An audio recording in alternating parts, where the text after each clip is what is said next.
What's up everyone, it's DSP. If you're seeing this video, more than likely you know what's going on. I used to have a channel on YouTube called DarkSydePhil, extremely popular, had over 76 million views, had this just about to hit 60,000 subscribers, and then YouTube shut me down. You might have heard about multiple lolcows like Nikocado Avocado, Chris Chan, and Boogie2988 for their ridiculous clout farming takes. But if you don't know about DSP aka DarkSydePhil, you're seriously missing out on a lot. Fucking enough. My life has been systematically fucked up year after year by people fucking with me. I can't get sponsorships. I can't get all the same opportunities every other full-time streamer gets because of you pieces of fucking shit trying to ruin my life. DSP isn't your regular YouTube streamer. He's the ultimate mix of unbeatable delusion, self-worship syndrome. Shut the fuck up. I'm not taking your shit. I don't care who the fuck it is. There's people in the chat right now. Oh, he's doing a meme. Oh, this is cringe. Shut the fuck up and eat it. And rage baiting. And I'm gonna ban every single dunce who says it too. Goodbye. Out of the chat. You're so dumb. There we go. F you, and f you. And that's before we even get into his long history of racism, toxic outbursts, and relentless ebegging, each of which could fill an entire documentary on its own. Let's start with DSP's well-known habit of demeaning and insulting his fans. At least that's what they call themselves. But honestly, no sane person would watch his videos for the sake of watching something meaningful and dare to consider themselves as his fans. I said right up front at the beginning of this stream, do not spoil WrestleMania for anyone. He just spoiled a major match on WrestleMania in the stream chat, so you're banned now. F you. And if his treatment of fans wasn't bad enough, his own inflated ego only adds fuel to the fire. DSP's over-the-top delusion has kicked him out of reality and made him think that he is some kind of master in the video game space. But the reality is far from it, because DSP is nothing more than a wannabe gamer pretending to be a pro, and the moment his reality slips out, he melts down on both his fans and viewers. Of course, we got people in the stream chat being, it's all on you, Phil. It's all on you. Blatantly, you were you didn't see it. No, I saw me attacking two zombies. However, the truth is, DSP can't handle the slightest bit of criticism from his fans during a live stream. Here's all the evidence of everything Phil's ever done wrong in his 15 plus years on the internet. That's not how it works. That's not fair. You're a bunch of bitches. Every one of you's a little coward. Really. You're all nobodies. The people who do that shit. In fact, at one point he flipped the switch and locked his chat to subscribers only, all while throwing cheap shots at the very people who supported him. I see everyone arguing with my girlfriend instead of talking about the game, and I've had enough. So we're gonna put it in sub-only mode, and now none of you can f***ing talk, since you can't act your age or act mature, and you all want to argue with my girlfriend. Now you can just have no chat. How about that? Whenever he felt like it, he would spend hours and hours in long, toxic outbursts against his viewers, even throwing threats their way without a second thought. So bad, it's so bad. So what's your better idea? Do an IRL stream so everyone can call the cops on you. Go f yourself. And what triggered it all? Just his viewers daring to call him out for stuffing his videos with too much monetization. At one point, YouTuber Ardness made a meme out of Phil. It came from one of his infamous rage fits. In that clip, Phil went off about why he'd do bad things to his own audience. And a lot of idiots, of course. Oh my god, Phil should disable all ads on all videos where he ever mentions his friend. You know what? Shut the fuck up. Seriously. Like, that's what this is about, right? Because that's why I'm doing it. But honestly, this wasn't some rare meltdown. It was just Phil being Phil. His aggressive rants and humiliating behavior are nothing new. They have been with him for quite a while, especially ever since he began his career on YouTube. Guess what? Now there's no more arguments. No more. Dumb f***s. Now we can all concentrate on the game, which is what you should have been concentrating on to f***ing begin with. Immature assholes. Jesus. DarkSydePhil, who was originally known as Phill Burnell, was brought up in Bridgeport, Connecticut. Throughout his early years, Philip went to different private schools, and then eventually became a finance graduate. On paper, it looked like he'd become a working professional. In reality, though, Phil's true obsession was video games. Hello everyone, DSP here. Bet you're probably shocked that we're finally meeting face to face, although you kind of look like my camera, which is a little odd. But anyway, just kind of wanted to throw this out there. I know that thousands of people have been freaking out. What does DSP look like? Why does he not show his face? He was often spotted at arcades, glued to gaming machines like Street Fighter, Super Mario, The Legend of Zelda, and Mortal Kombat. But it wasn't just his gaming that people noticed. It was his strange, aggressive attitude towards every other person around him, and that same ego ended up following him everywhere. DSP, stop recording. No one gets to play. You can't hold up a tournament. DSP to report this match is disqualified. Where am I playing? You still haven't told me. Jesus Christ. It even showed up during his competitive gaming days. He got his first official recognition when he participated in the EVO 2005 Championship Series for Street Fighter II Turbo. By some stroke of luck, he managed to land 4th place, right behind 3 Japanese players.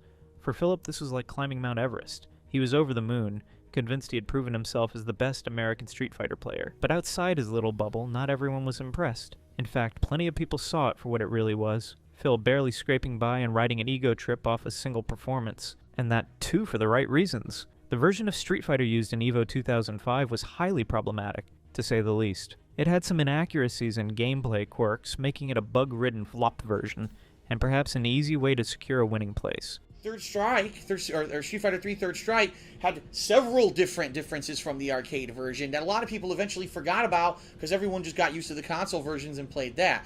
But Super Street Fighter 2 Turbo by far had a bad run when it came to console versions. For this reason, many top video game players boycotted the championship tournament. One top competitor, Alex Valle, had announced that he would attend the tournament. It wasn't because he wanted to prove himself, but to keep the undeserving players from receiving the winning titles. However, Alex had to cancel his plans last minute because of his personal commitments. Who were synonymous, the Mike Watsons, the Alex Valles, the John Choi's, none of them were the people who were really playing. It was other people who were playing and trying to basically learn the differences between PS1 Super Turbo and Arcade Super Turbo. So when we actually played in the tournament, we know what we were doing.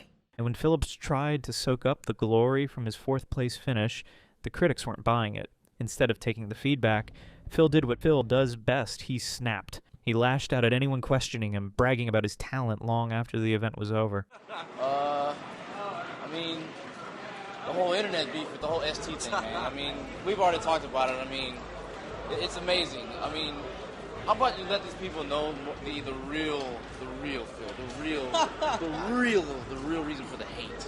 Let them know. The real reason for the hate is because people just have massive disrespect. I mean, for years these same guys are on top, and yes, I'm talking about John Choi, I'm talking about Alex Valle, playing ST, placing, okay, they're good, but to disrespect the people that got top 8 at Evolution, to make excuses because it's on console, it's ridiculous. Philip continued to participate in other tournaments for the next 2 years. However, he never managed to win any of the tournaments, which ultimately put him in his place. Philip's true skill level in gaming was starting to show. Skilled players began openly mocking his performance.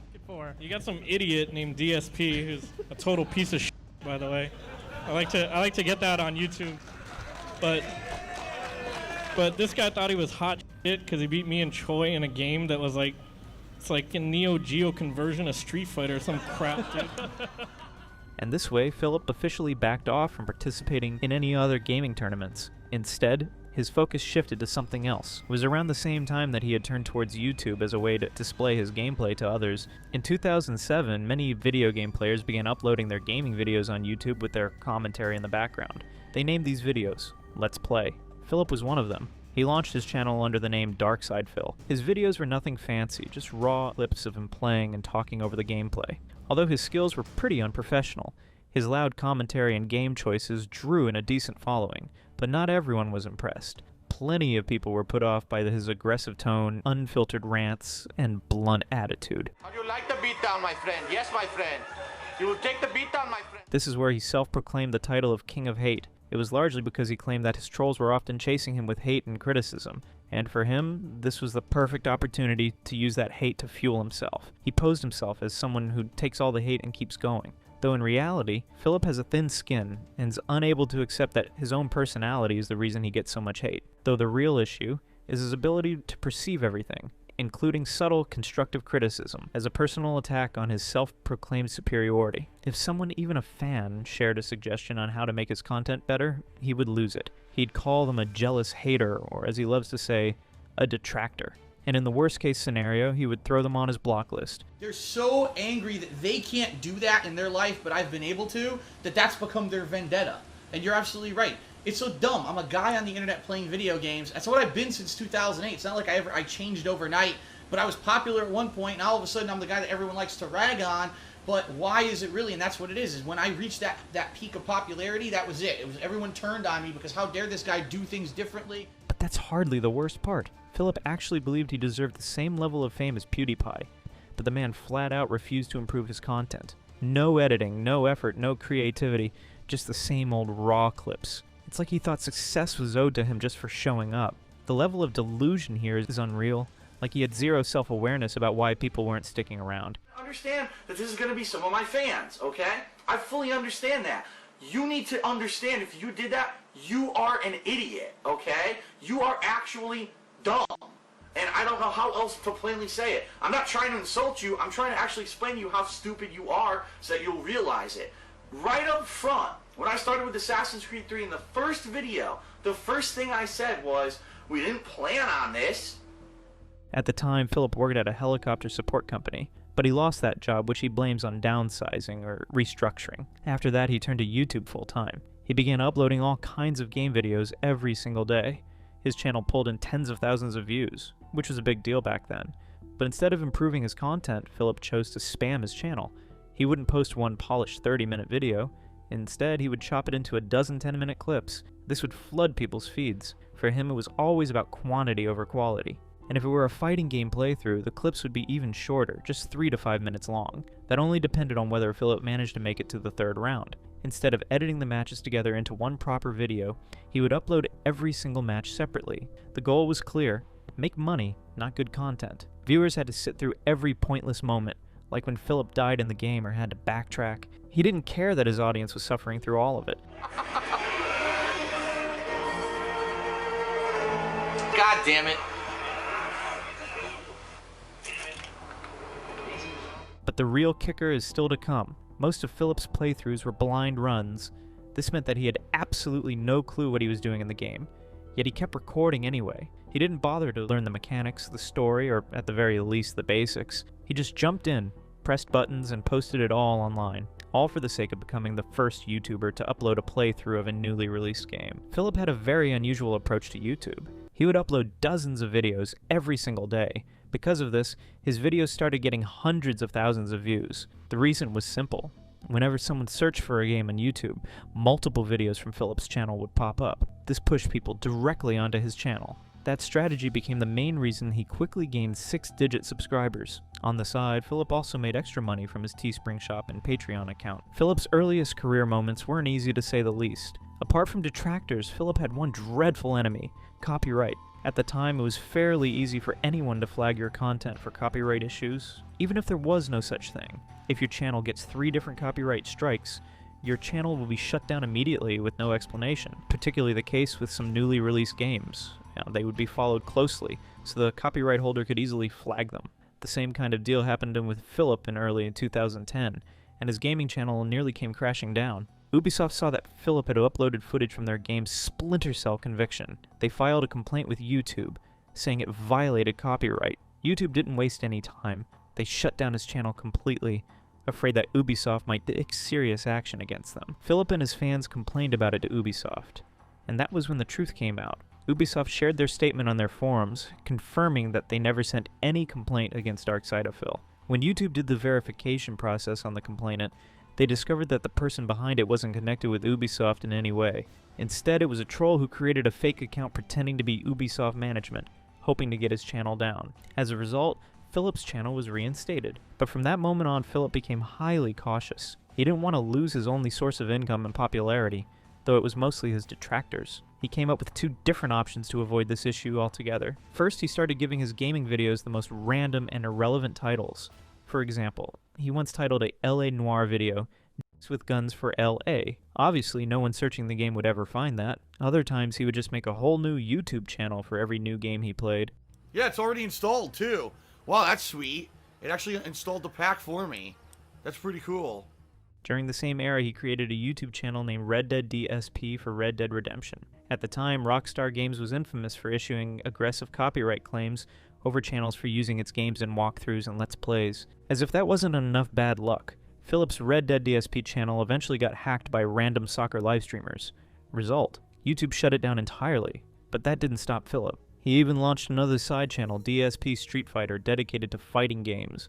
What's up? It's DSP. Welcome to my new Street Fighter related channel. This channel is going to be for all things Street Fighter, whether it's game footage, whether it's instructional videos, whether it's tutorials on how to do things, whether it's, footage of a tournament that I'm at, tournament gameplay, something like that. Since his channel was getting a lot of traction, he requested an AdSense account for his channel's monetization. Once he got approved, instead of playing by the rules, he went straight into breaking them. AdSense's biggest rule was simple: don't beg people to click ads. But Philip ignored that completely and constantly told his viewers to check out the ads in his videos so he could make money off them. So, I just want to say thanks a lot to everyone. I hope to entertain you in the future. Please go to my partner channel, The King of Hate HD, and click on the ads that show up on the videos there, because hopefully, fingers crossed, that actually starts giving me some money back for what I'm doing. I mean, it's not cheap to do what I'm doing. I bought a lot of games, a lot of equipment, and now I have my own condo, which is basically my studio, to do whatever the hell I want. So, anything that you can give back is much appreciated. And it didn't take long for YouTube to notice this thing in his videos. His account was soon suspended from AdSense, which means he could never monetize his videos or earn from them. His only source of income had been snatched. With no job in hand and financial assets, Philip faced a serious financial crisis at the time. Everyone's saying, well, Phil, and we all know that this past weekend, your Google AdSense accounts got shut down, and therefore, we're not looking to do anything anymore on Google with participation. But why can't you just make another partner account? And the answer is you can't. I mean, sure, I could make a new channel, I could make all this new stuff, but the bottom line is this: you need a legal name and address. Desperate for a way out, he thought he had found himself a clever escape route. He turned toward another platform called blip.tv. Here he could also be saved from the copyright strikes and could earn from his playthroughs. As you know, the past couple days I've been putting videos up on blip.tv. In just a couple days of using blip.tv, not only has blip.tv gone out of their way and contacted me. Now, I didn't solicit this. They actually saw that I put my videos up there. Someone recognized who I was, went to YouTube, saw my videos about me moving some content to blip.tv, was happy about it, and actually, number one, upgraded my account for free, automatically, and now I'm a pro user who can now upload HD movies to blip.tv if I so choose. But of course, Philip being Philip, he couldn't keep it together. Eventually, blip.tv's banned him too, and not because of copyright this time, but because of his own mouth. His excessive racism against different groups of people finally caught up with him. In China, they say, rashness brings success to few. In China, they say, Chiggy Chang Wang Charlie Chan Chika Chaka Choka Cha. Shut the f up. I don't care what they say in China. And people in the comment section couldn't help but call him out. It's one thing to be stereotypical like Game does. It's another to be racist and call her Chinky Chan like Phil just did. This already got him fired once from blip.tv and nearly got him in deep debt when he called a Sikh guy a Muslim, and he still keeps doing it. I just moved to another state. Any advice? Well, Mariah, what ethnicity are you? That's the question. Why do I need to know that? Unfortunately, it wasn't the only time that he had shown his racist side to the world. He has been openly bragging about racism since the beginning of his channel.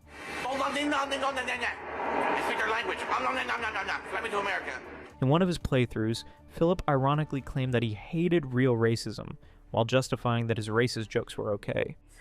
Very bad. It's very bad. One of the girls who work here. One of the girls. She has been gone for days. Her name is I feel Ning Ling I will Jidibing. force her to- It pisses me off and disturbs me because I hate racism. I really hate real racism. Philip even managed to hit rock bottom by humiliating someone who was just trying to play a game with him. Honestly, it's not shocking because Philip consistently managed to outdo himself in the worst ways possible. This is my last game for the set, and I got some stuff to do, so... What kind of gibberish is that? Where are you from, Yemen? There are hundreds of clips showing Philip aggressively bragging about his racist behavior online. He did this without any fear or concern for anyone's feelings. Of course, we can't show every single clip, but trust us, the pile is endless. Video games at one point were synonymous with Nintendo, and I'm sorry, but Nintendo fanboys are the most hardcore f***ing fanboys on the planet Earth. They will defend Nintendo no matter what wrongs they do, right? They will defend Nintendo.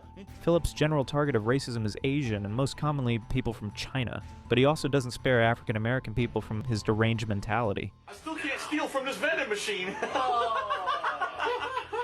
and the viewers under his videos lashed out at Phillip for his hateful and insane attitude. But Phillip doesn't really care what others think. This is disgusting. The fact that you find this even the slightest bit funny is not only detestable, but it's also a show of your immaturity, due to the fact that to you, if you don't find this funny, you're racially sensitive and don't have a sense of humor.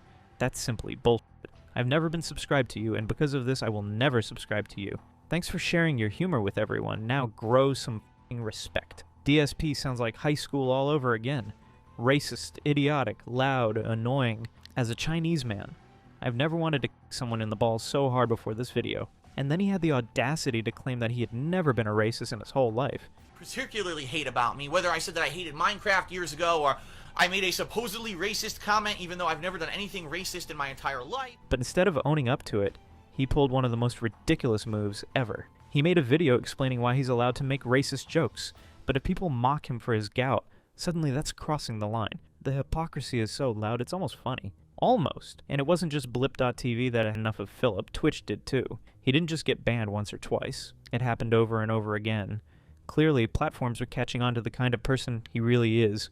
So I guess they didn't ban me from Twitch, but apparently I'm being kicked out of the partnership program with no explanation. That's what it looks like. By now, throwing hate at Phillip doesn't even feel wrong. It feels completely justified. He goes out of his way to say and do things that piss people off. Instead of being embarrassed, he seems to love it. Every time people stack up reasons for why DSP is so hateful, Phillip doesn't take it as criticism. He takes it as free publicity because it gives him more clout and exposure. After getting banned from Blip.tv, Phillip was once again stuck in the loop of financial strain. But this time he had no other way to cope with the strain, so he had no option other than to wait. In early 2011, Phillip received an offer from Machinima, a video entertainment network, to partner with them and to earn money from his gameplay videos. With Machinima placing ads under their brand, just like AdSense, Phillip's income started to rise quickly. I was partnered with a company, an MCN, one of these big partnership networks on YouTube called Machinima.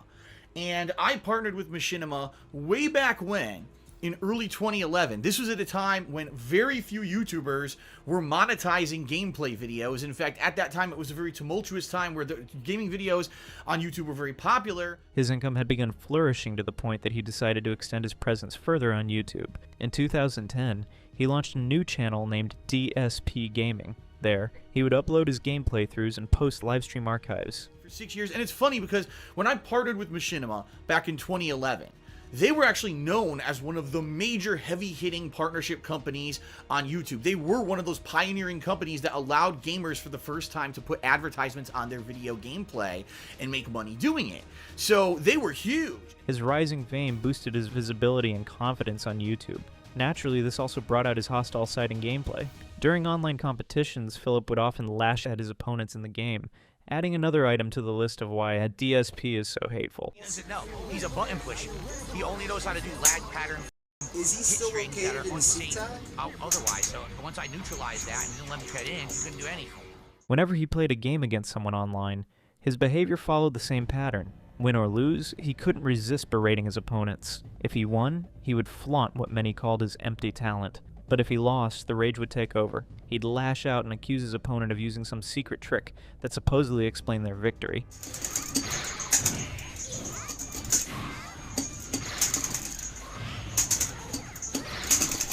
What happened? I couldn't block. Dude, I couldn't. Are you kidding me? Can't block level 3 super because of the lag. Yet despite claiming to be a professional player, his behavior tells a different story. Phillip developed an insane habit of constantly rage quitting, not only when he loses, but even when things aren't going his way, or when his viewer count doesn't rise like he wants. Phillip has rage quitted over 100 games for different reasons, but mostly because of his failures at winning them, blaming the poor, design, control, and enemy tactics. There is, however, one more reason. In one instance, he didn't want to give his detractors another set of videos to make their "This Is How You Don't Play" series. In the last year, how many games did I rage quit? I literally did second wind and the game said, "Oh, you." This intense online persona didn't stop at gaming. In 2011, Phillip expanded his presence by creating a separate YouTube channel named The King of Hate HD, which he used for content other than game playthroughs. On the channel, he would post a number of things, including series like DSP Tries It, Ask the King, Project 7, Personal Rants, and Poorly Cooking with the King. What's up, everyone? It's DSP, and today I'm trying something totally different. It's called food reviews. DSP Tries It was one of the most notable series on his vlog channel. In this series, he posted reviews on junk food and other unhealthy items like different flavors of Mountain Dew. His food reviews were so annoying that viewers had to listen to his loud chewing.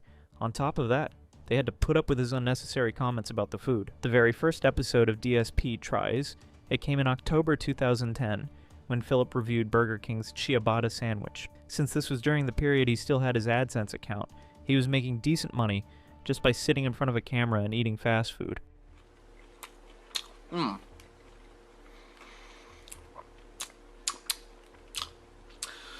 hash browns have an odd kind of a seasoning to them. They actually taste different than other hash browns that I've had. Let me have one more. Another one of his side projects was Poorly Cooking with the King. While this series did gain attention, it wasn't always for the right reasons. Viewers often criticized Philip for his careless handling of food, questionable hygiene, and his off-putting tone. Unlike his other projects, this one didn't last long.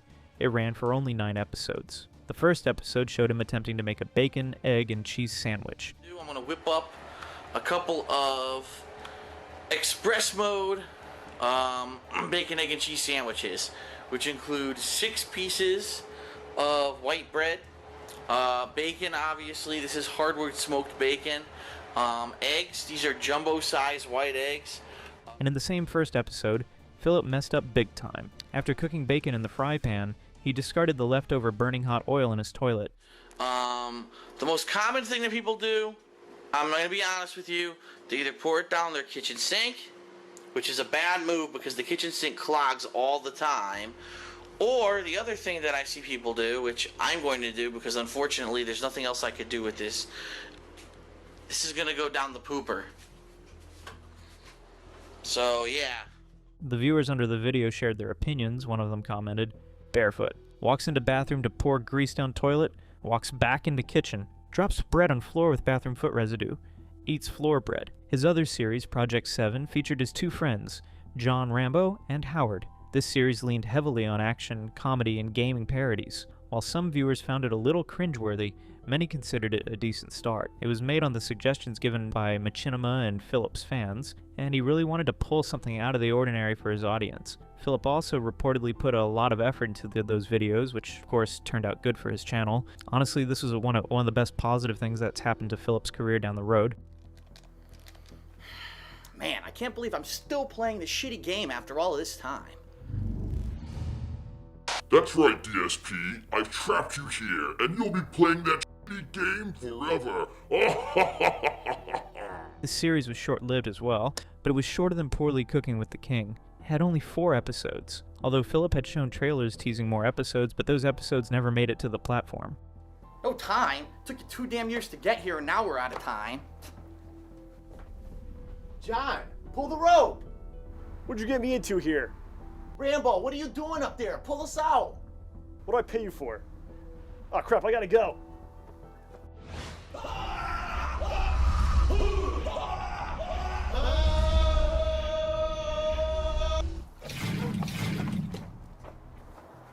The reason behind Project 7's abrupt end didn't come to light until 2015. It was when Philip's former friends John Rambo and Howard released a 1.5-hour expose about how the series had really been made. The video was so critical that it had turned Philip into a laughingstock. It quickly became a PR nightmare for him, and he had to get it removed. When I get upset, how do I manage my emotions? What I do is I immediately just start lashing out at everything and everyone around me. For example, during the Scorn stream, when I was so upset about the fact that the game was degrading into a pile of dog, and I had liked it so much at the beginning, and then on top of that, I had a slow contributions night, I immediately turned and lashed out at my viewer. And here's the irony. The expose never would have existed if Philip hadn't poked at his former friends in the first place. When fans began asking if he had cut ties with John and Howard, Philip responded with smug confidence, claiming that real men don't hesitate in talking out their issues. He framed the fallout as their jealousy, painting himself as the victim. You and John Rambo, did you have a falling out? Is it because you two were far away? I'd like to hear your thoughts on the matter. Thank you. The bottom line is this. anything actually happened behind the scenes with John or Howard or whatever happened with the people back in Connecticut, right, who I used to do stuff with all the time, it's 100% on their end, and it was never actually brought to my attention at all. He doesn't ever write me. He doesn't call me. He doesn't text me. Nothing. And I did try actively to contact him and talk to him over the course of the year, and basically I heard nothing whatsoever from John Rambo at all since then. He would often make several passive-aggressive comments about them in his vlogs. He would also imply that both John and Howard were ungrateful and unreliable, something that his fans saw as manipulative and deflective. Some idiot in stream chat says, you know, you can't just say something's not true. You have to present evidence when everyone's been right about everything in the past. When everyone's been right about everything in the past, really? Let's just go through all the list of the insane, stupid that they say about me on a daily basis that's completely wrong. You're an idiot. Just because you believe it doesn't make it true. But what John and Howard told the viewers completely blew off Phillip's cover, reducing him to a sore spot. Project 7's backbone, editing, and storyboarding were managed by Phillip's childhood friends, Andre and Paul, who also had a YouTube channel, respect the pact of their own. The most interesting part is that Andre and Paul came up with this Project 7 idea. They only shortlisted Phillip to be part of it. This was because he wanted to try new content, and maybe because he was a face many people wanted to see on screen.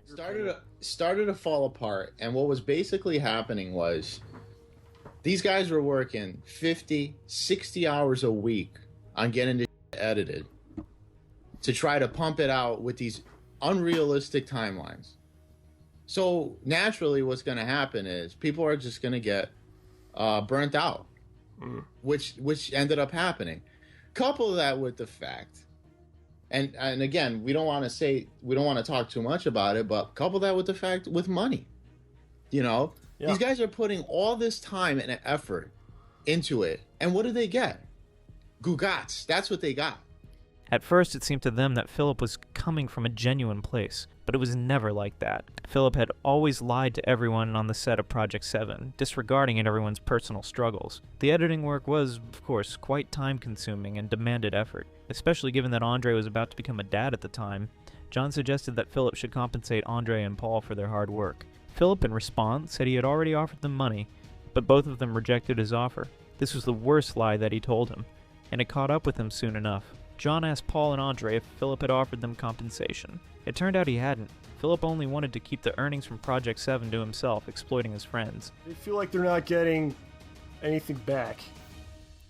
And they're not getting credit, they're not getting, monetized things, nothing, okay? Something happened. Andre had basically a big life-changing thing. He's having a kid, okay? Andre's gonna have a kid. So they basically say, look, we can't do this anymore. We can't do the Project 7 anymore. It's just not worth our time, man. We got other stuff we got to do. So I had a conversation, like Howard said, I had a conversation with Phil. I said, listen, you have to make it worth their while, man. Throw them money. And I'm not saying throw them like thousands of dollars. And that money didn't really go to any better cause either. Phillip freely drained funds on nonsense. He spent thousands of dollars on expensive gamer collectibles, man-baby toys, Panasonic VRHD TV, and even a BMW, all while his friends paid for everyone during the production from their pockets. Phillip never compensated any of them for their efforts or any money that they had invested in the series. But things get crazier. When the fans complimented someone other than Phillip, he would make a comeback. For example, when the viewers praised John's performance in Project 7 and called it better than Phillip's, he immediately took all the credit. He claimed that the script and direction were from his side. John Rambo, because I have no clue, and I have no control over it. He doesn't talk to me anymore. He won't even respond. If I text him or call him, I don't get anything back.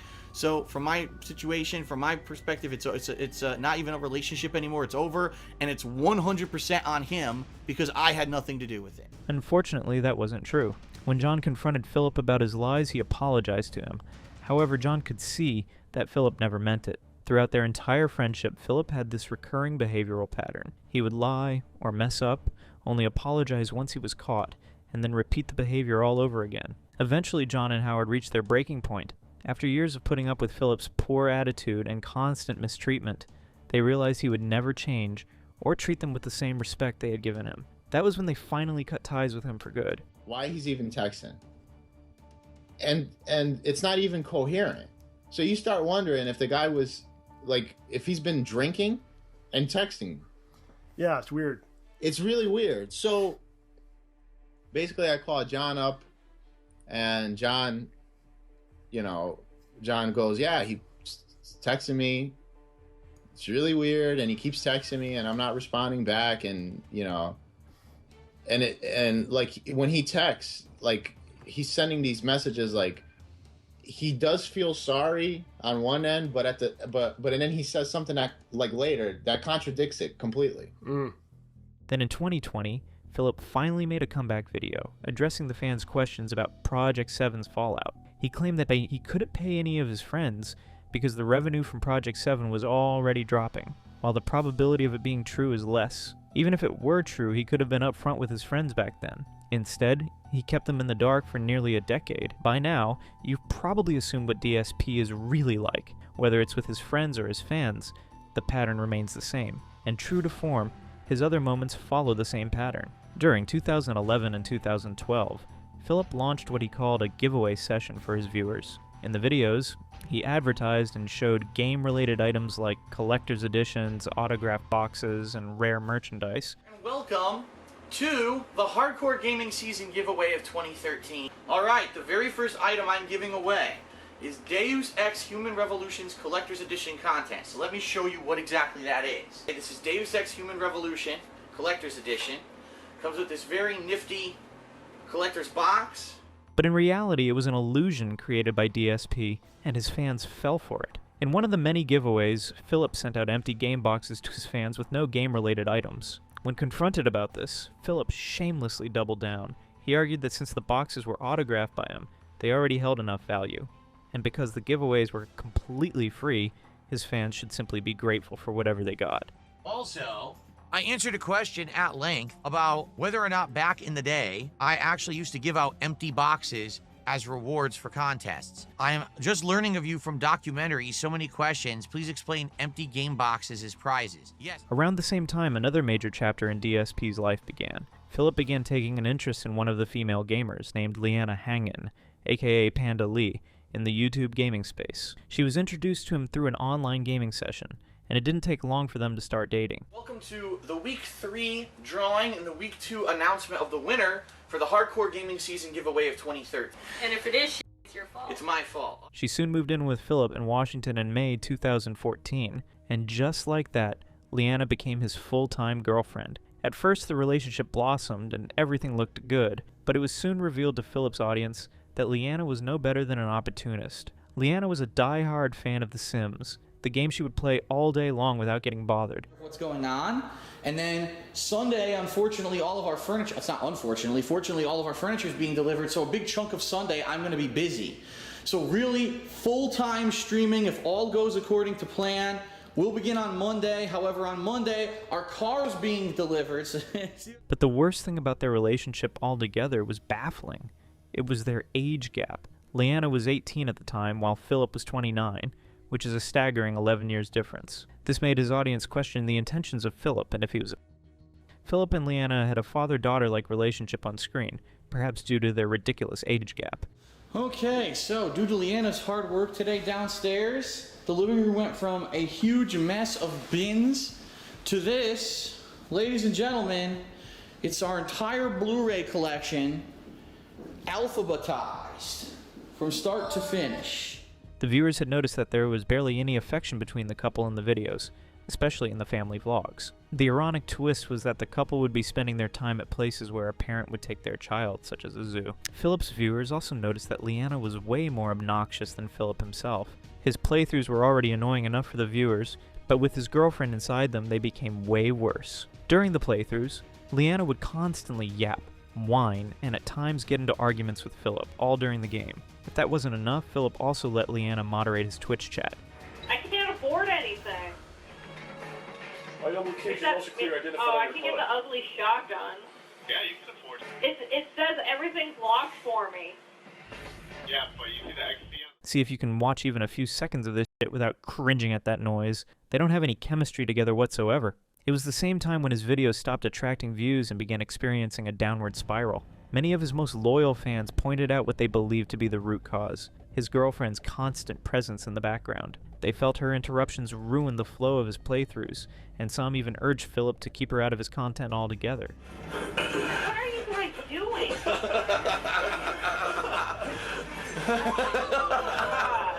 playing with a bunch of children. Bro, look at this. Umbrella. Oh God, don't sing, Phil. Come on. This playthrough was good until he started singing. Umbrella. This is how we do it. Repeat. All personnel are to evacuate immediately. Oh, that's what she said. That's when Philip's temper got the best of him, as usual. To him, it was unthinkable that anyone would dare question his skills or point out flaws in his videos. Although the feedback was fair, he refused to listen. Instead, he lashed out and called his own fans idiots for daring to say such things. Some people were saying, we don't like Panda Lee or her commentary. Don't do these games. So let me get this straight.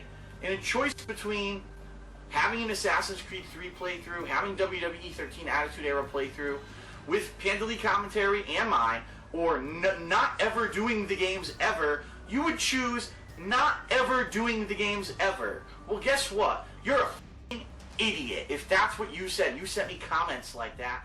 One moment that primarily stood out was when Philip blocked one of his earliest fans, Evelage of 2010, after he criticized Leanna's involvement and labeled her as part of DSP's downfall. At first, Evelage didn't retaliate.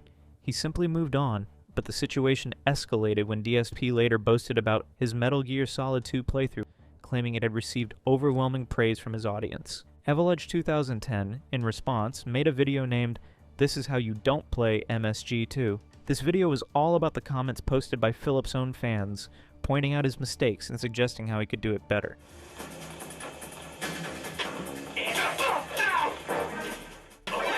What? Oh, come on. You know what? This is f***ing mad annoying. I can tell the whole game's gonna be like this, too. Whatever.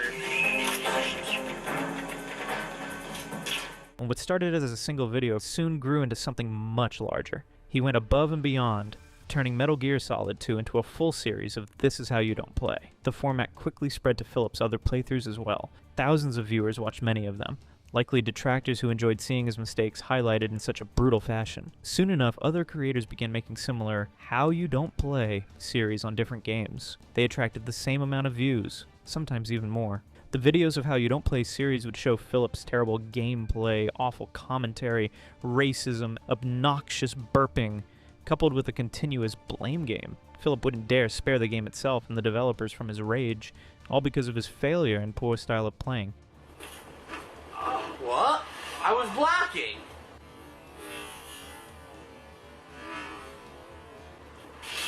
Didn't you see I was blocking?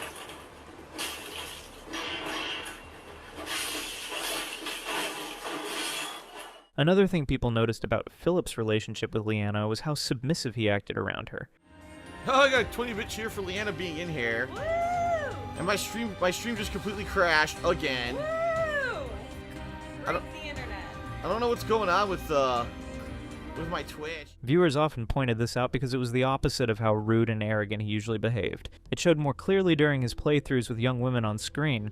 Philip would act awkwardly, almost like he was drooling over them. And for this reason, he didn't hold back from lashing out at his fans for berating Leanna. Instead of removing her from his playthroughs, he turned his chat to subs only. He shamefully claimed that the viewers were in the wrong, and not him or his girlfriend. I guess people stalked my girlfriend's Twitter and made an inside joke about things being said on her Twitter. That made no sense. I am super confused, and I have no idea why.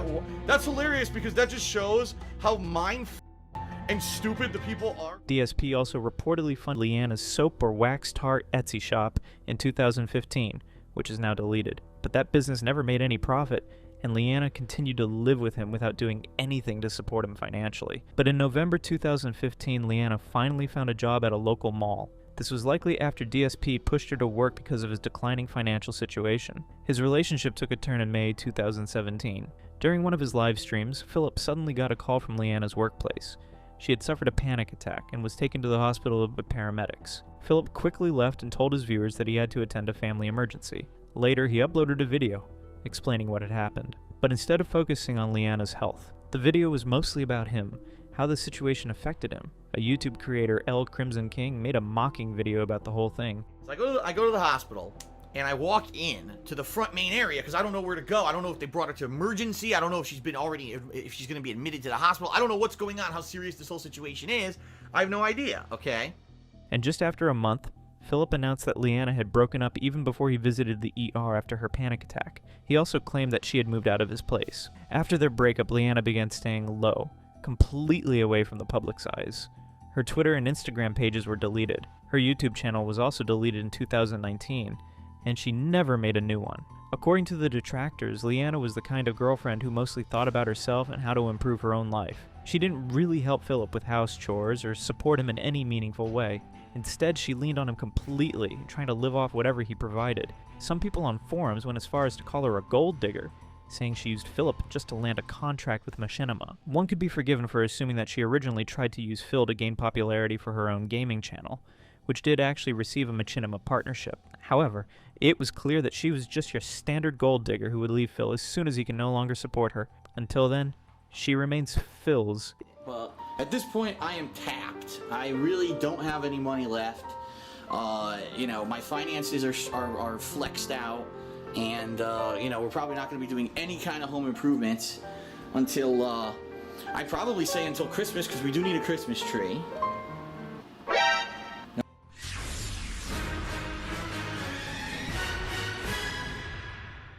Even Philip himself admitted that Leanna was only after his wealth, and once he experienced downfall, she left him. Why? Because I'm with someone who actually loves me, right? This isn't someone who I met when I was at the height of my popularity. This wasn't someone who rode that wave of positivity, and then all of a sudden when things started to fall apart, realized this isn't what they wanted anymore. I've been there. Personally, I lived through it, all right? And I'm here to tell you, the woman who lives with me is the woman I want to be with for the rest of my life because she actually loves me. Philip's blunt attitude had served him right, yet it did little to humble him. In the same era, Philip started having problems with his old gaming setup and wanted an upgrade. Some of his fans, who were supervised by a viewer named Overlord or PC Guy, offered to make him a custom gaming PC for $1,200. Philip agreed, sent the money, and the fans built and shipped him the new PC. At first, everything worked fine, but soon he began complaining about a lag and crashes. Instead of asking for help politely, he publicly trashed Overlord, accusing him of selling a lemon and making the PC unusable for gaming or streaming. What's going on, everyone? I, as you can see, have received my new PC, and what I want to do is unbox it. So this is my new PC. This was built by Chris and Teo, who are the original creators of my website, thekingofhate.com. You know, from time to time there's a PC release that I might like to play. Like last year I played StarCraft 2.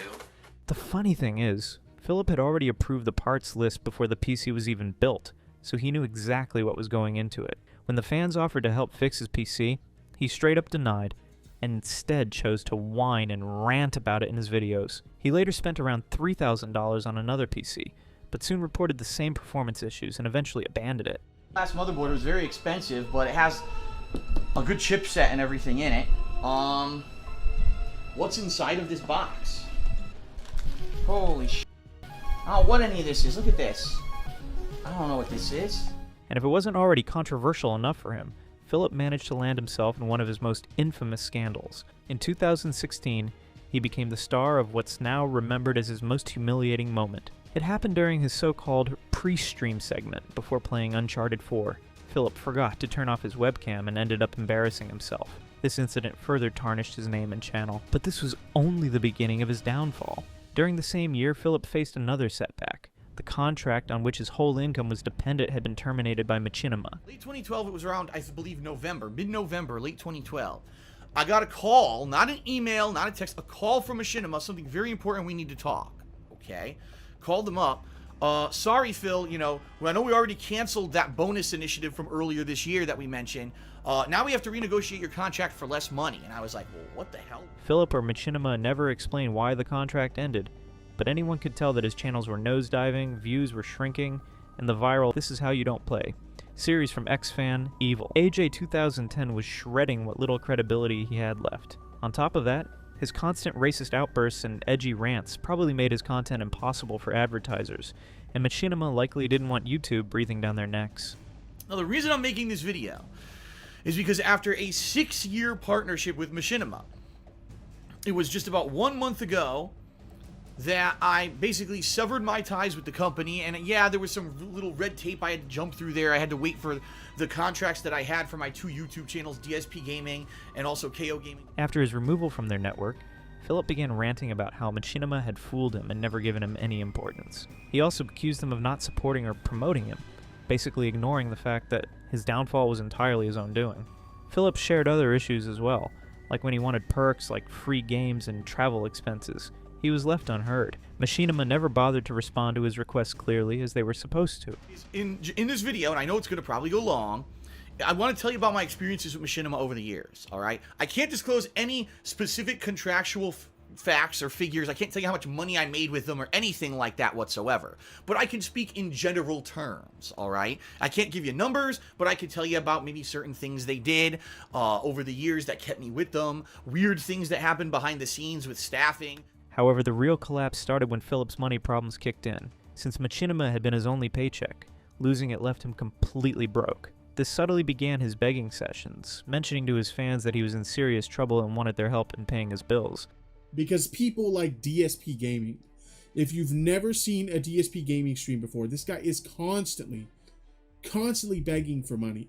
This guy's like, hey man, you know what, I gotta pay my bills, you know, I've got all these bills and I've got so much debt and blah blah blah blah blah blah blah. And it's like, he makes it his fans' responsibility to pay his bills. And of course, the fans eagerly threw their hard-earned cash at this clueless man-child. But did he use it wisely? Absolutely not. From 2017 to 2020, he blew cash left and right on pointless luxuries, making his fans furious. How people have actually been giving him money, which I can't believe. Well, I can believe. I've had conversations with DSP fanboys, so. And his attitude to his fans, you know, how it is, despite the fact that they are giving him the money and he's reaching the targets. The biggest slap in the face? He reportedly burned through more than $100,000 on a trash mobile game called WWE Champions. Fans who thought their donations were helping him survive quickly realized their money was just being thrown into a bottomless pit of virtual trading cards. This information was leaked in 2021 when a detractor shared Philip's bank statement mentioning the amount of dollars he had spent on a petty mobile gaming app. He was in the game under the name, "They Call Me DSP." Philip's addiction to WWE Champions wasn't just a rumor. He even showed up on the list of players actively competing in contests and pouring money into the game. I currently jump between 4 mobile games when I play mobile games, okay? I play Dragon Ball Z Dokkan Battle. I play Final Fantasy Brave Exvius. I play a Marvel video game called Marvel Future Fight. And I play a game called WWE Champions, which of all things, if you can believe it, is a WWE game that plays like Candy Crush. His spending habits caught up with him big time. In January of 2020, Philip revealed to his audience that he was filing for Chapter 7 bankruptcy. He claimed he was drowning in thousands of dollars of debt and couldn't actually afford his bills anymore. I owed the state over $5,000. I owed my tax attorney over $5,000. All of that money, that was phantom money that I didn't have, got charged to my credit cards and completely and utterly maxed out any remaining credit that I had. But the cracks showed quickly. Detractors dug into his bankruptcy filings and found that Philip had flat out lied on them, especially the part where he claimed to have a pet, personal electronics, or collectibles. The most shocking move was Philip's audacity to cover up his large spending on the WWE Champions by labeling it as business expense. Kiwi Farms tore this wide open, exposing how ridiculous it really was. His expense list showed he had blown a massive $8,225 on WWE Champions, his single biggest bill, even beating out his mortgage. According to a user named Prince Lotor, Philip's bankruptcy wasn't just about debts piling up, it was also about the way he handled his properties. At the time, Philip owned 2 different condos, one in Washington and the other in Connecticut. Even though he only lived in the Washington condo, he kept the Connecticut one vacant. Instead of selling it or doing something useful with it, he kept paying the mortgage and HOA fees on both places. First thing is the move. Emptied his savings account, and then spent a ton more money on the move. Phil still has debt from the move, blaming the 2015 trolls for his debt because they destroyed his YouTube channel. Aunt was living at the CT condo for 2 years after the move and she died. Phill was charging her to live there, and so she stopped paying him because she died. His aunt dying was one of 2 major factors that caused him debt. Screw you, Aunt. He took out loans to pay off credit cards. The bank was clearing the bill and charging an overdraft fee. The bank stopped paying out the money and still charged overdraft fees, but this isn't everything that had pushed him into the darkness of bankruptcy. The same user had exposed him and his situation further on this thread. Stopped paying CT mortgage when he got back from eloping. Called bank and said he wouldn't pay anymore because he couldn't. Had to pay $400 per month in housing association fees for CT condo. Bank wanted financial documents for 4 months, told Phill he didn't qualify for any assistance because it wasn't his primary residence. They told him to short sell the property. He tried to short sell the CT condo in 2017. He got a special government mortgage so he couldn't short sell. Phill called them stupid for telling him to short sell, but because he didn't qualify. Bank said they would take that into consideration and get back to him, and they stopped talking to him. September, the mortgage company sold the mortgage. New mortgage company specialized in buying bad mortgages, foreclosing, and suing for the rest. Phill confirms $100,000 lawsuit in value of CT condo. New mortgage holder wanted his financial documents to work with him. He said no. They said you probably qualify for nothing anyway. All his other debt, he's just been making minimum payments when he can. Creditors threatening to send him into collections. October fundraiser for $1,800 was for everyone in stream chat is morons. He never said foreclosure wasn't true. He dodged the questions. He literally never said foreclosure wasn't true. You won't find that clip. Not once did he ever say it wasn't happening. I guess there's no f***ing mods here today, so I have to ban everyone myself. What a bunch of idiots. Random babbling, vague references to looking into plans. Talked to lawyer. Lawyer said, no way out but bankruptcy. He can't pay down his debts. Saw a bankruptcy lawyer, told bankruptcy lawyer, the trolls ruined my income and that's why his income is inconsistent.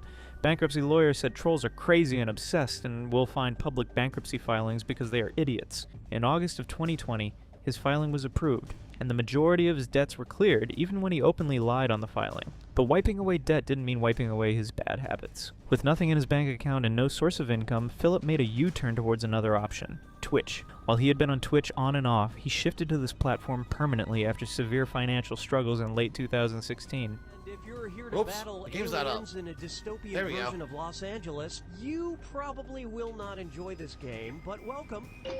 So there's the audience code for those who want to join in the audience. Join at the bottom down there, see it? I told you it would. Through the Twitch partnership, Philip earned from subscriptions, bits, and ads, which gave him some relief from his money issues. Things worked for almost 5 years until 2021, when Twitch suddenly ended its contracts without any reason. 2 weeks later, Philip finally got an email from Twitch saying he had broken their rules by making racist comments and showing no self-awareness. And I'm looking at it, I'm like, it says terms contained within. There's no attachment on this email. Like, there's nothing on the email at all that says, you know, oh, you know, this is the agreement and this is what you violated and you're being kicked out of the partnership program because of this. It's just a generic form letter email is all I got. Okay? It looks legit. It's from partnership removals at twitch.tv.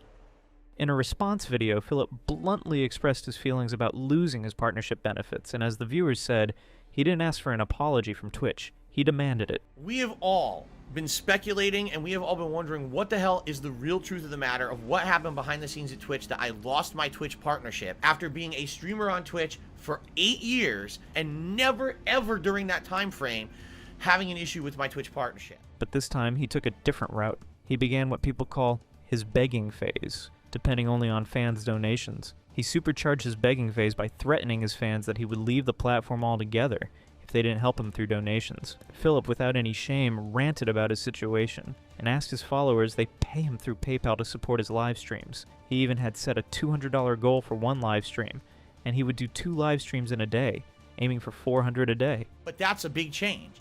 That's, you know, you have to have a PayPal account. You have to try to make a verified PayPal account, right?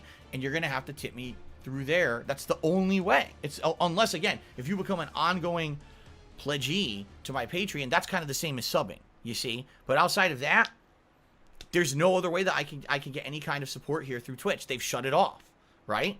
So please understand that. Some of his fans questioned his preference for getting donations through PayPal because PayPal had a policy to share the personal information of the donor with the recipient. For this reason, many fans were skeptical of this method. In response, Philip became aggressive and asked them to seek help. One of his fans sent him 25,000 bits, which is $250 US, but Philip banned that fan because they didn't use PayPal for donations. His attitude toward his own supporters kept getting worse, and many fans were fed up with his toxic behavior. Yet he still had the nerve to say that they had one last chance to donate if they wanted him to keep live streaming. Major Ray, I really don't know what to tell you. If you're that, like if you're actually that paranoid and afraid of PayPal, you should probably seek help. I mean it.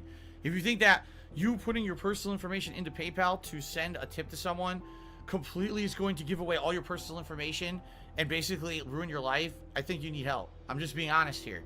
I'm just being very honest here.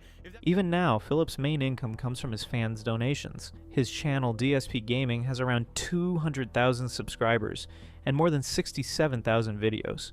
But most of his content isn't considered valuable. Sadly for him, his views keep dropping, and on average, his videos only get about 400 to 500 views each. His estimated monthly earnings range between $300 and $600 on average, which means he isn't making enough from YouTube. And this is why his main income stream still comes from squeezing donations out of his fans, usually pushing for $50 to $150 a day. At this point, it is possible that he would continue to beg like this for the rest of his life, because his YouTube career seems to be neck deep in the controversial mud, and there's no way he's ever crawling back out. Because there's nothing to follow up. He got completely destroyed.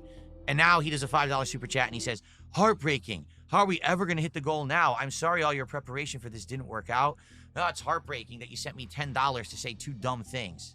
I'm really heartbroken that you just sent me all that money. Thanks a lot. Why don't you? With that being said, let's end the DarkSydePhil saga right here. Do you think his life is going to get any better? Share your thoughts in the comments below.